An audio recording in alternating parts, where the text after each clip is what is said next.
Oh my God, can I not turn here? I don't know. Oh. Okay, well, we did. Yeah, there you go. Well, we're rule breakers, right? So let's go. And if we get arrested, we'll do it on camera. That's right. And that's all right.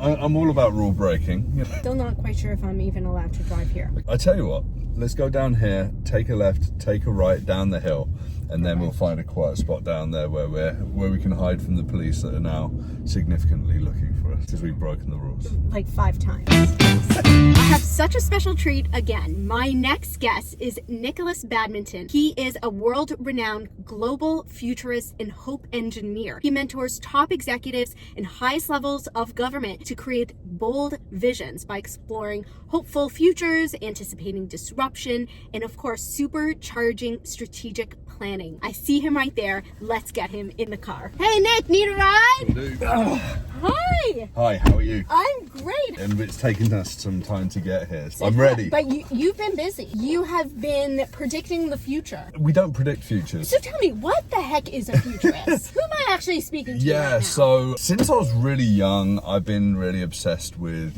science fiction, what might come next, technology and whatever. And really all of this is signals that indicate a change is coming. And when they start to interact and you start to join the dots between them, it means that we can see the trends, and the trends indicate a trajectory forward. And then when we start to combine them in scenarios, what if in 2045 we see these systems, these places, these people, these regulations, these cultural and societal effects, you can start to see the dynamics of change. And the final piece is around storytelling. But what we don't do is we don't predict. So we don't say in year X, technology Y is going to be doing this and this and this and this. So you're not a psychic? We're not psychics, okay. But what we do is we take the data, we take the ideas, and we take the sort of the narratives and what's happening in the world, we qualify it, and then we sort of speculate on what might happen. What does a truly privacy-respecting future look like?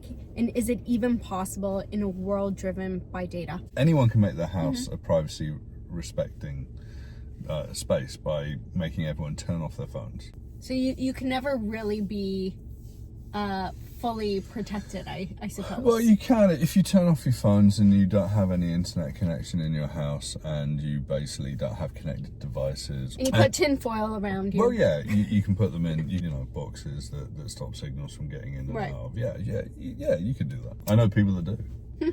Yeah. Are they happy? Sure. Okay. Sure. Is it you? My house is very analog. I have a serious question though. Yes. Where are the flying cars that we've been promised? They keep trying to do it. Say if you're somewhere like LA, 8 lanes of traffic, and if you're going to solve that commute and that sort of that congestion, you literally have to have nearly like 1,600 drones in the sky at any one point in time. Oh wow.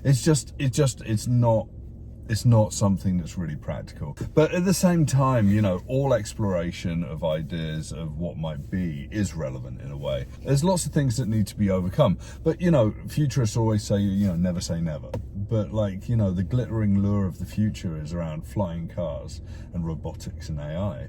And not about the mundane things that I think that we need to be bearing in mind, like how to improve recycling and waste, how to improve the water energy food nexus, right? We are obviously here because I want to talk about privacy. Yes. Tell me, how do you know what privacy is going to look like in 50 years from now? Yeah, so it's all about understanding the history of how we got to today, the signals and the trends and what's emerging, and then speculating on what comes next.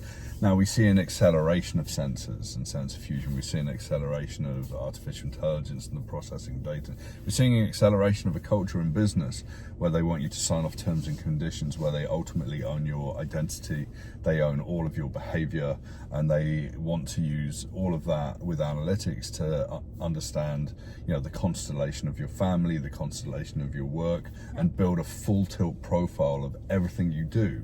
Ultimately to sell you more stuff from an intelligence community perspective, to understand you to the nth degree, so they can understand if you're a vector of risk, right? We're sleepwalking into corporate surveillance, and we're just signing our life away, and we don't have a choice anymore. It takes something like 9 hours to read Amazon's terms and conditions for Prime, like if you read them out loud.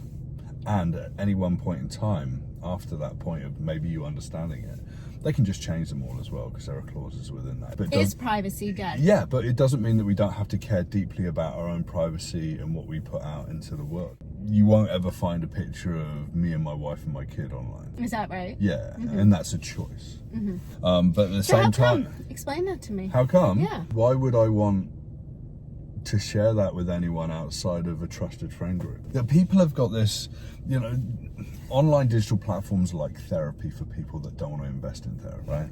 They just want to like somehow share that they're doing okay rather than actually doing okay. Right. Look how good we're doing. Look what we're doing. Look where we're on vacation. Look what I'm eating for lunch. Look at my kid. Aren't they amazing? There could be two things. So you don't want to share because you kind of feel like, well, it's just like me showing off, you know, all these things. That's not really necessary.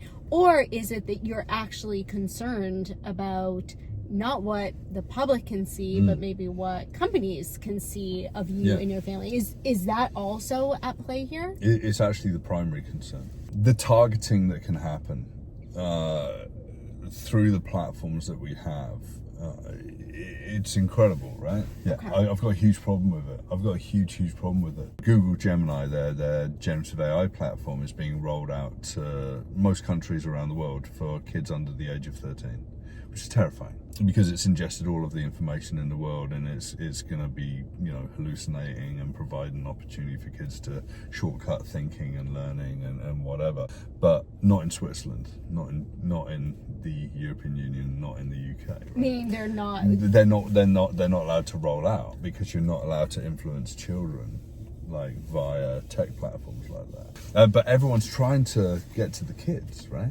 And why? Because they want to indoctrinate them in a new way of like, it's okay, just fall asleep at the wheel, bleed data every day. In fact, give us more information. Your life's going to be more convenient. It's going to be better. And there's a real problem with that. Let me ask you this. Yeah. So, I mean, AI is not going anywhere. No. Is it not better to train your children on how to use it responsibly? Yes. Therefore, allowing them to use it within the schools rather than pretend it doesn't exist and not let them on those platforms? So having just come off the back of an education Yes. keynote, this is perfect. There's something called productive struggle. So you can be productive, you can learn, you can use tools, but you have to struggle through it so that you learn. You also call yourself a hope engineer. Yes. So where is the hope? Where is, you know, all the good stories that we can expect from our future? Hope is an energy for change, and also futures help us explore, you know, a hope for a better world,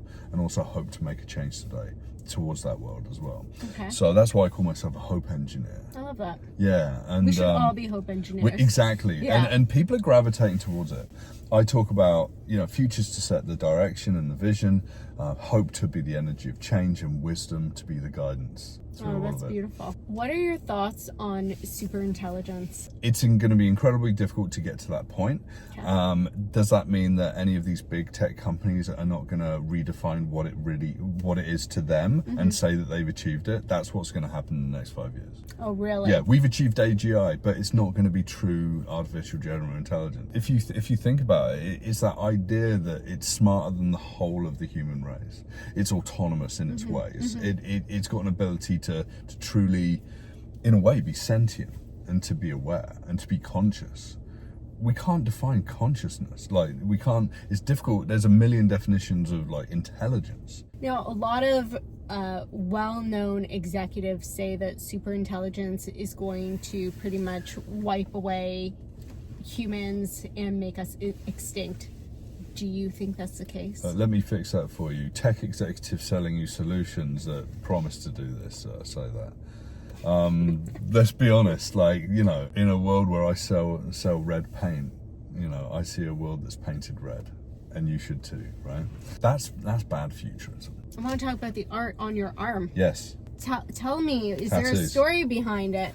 So, I mean, you have 2 full sleeves here. yeah, I've got more than that. Oh, really? Yeah, no, I'm completely covered. No. Wow. Why not? Oh, I don't know. Tell me. In the late 90s, I was in San Francisco in a Japanese bookstore called Kinokuniya, and I picked up a book called The Bushido, and it was about the Japanese bodysuits. Now, what they don't tell you is that these guys are 5'1" and 140 pounds. I'm like 6'4" and 260, right? It takes like 3 times as long to tattoo me. Yes. So whilst I'm not a full Japanese bodysuit, it's just because it hurts a lot, and I just don't have the time to make it all happen. It's one of those things. It just takes a long time to get that.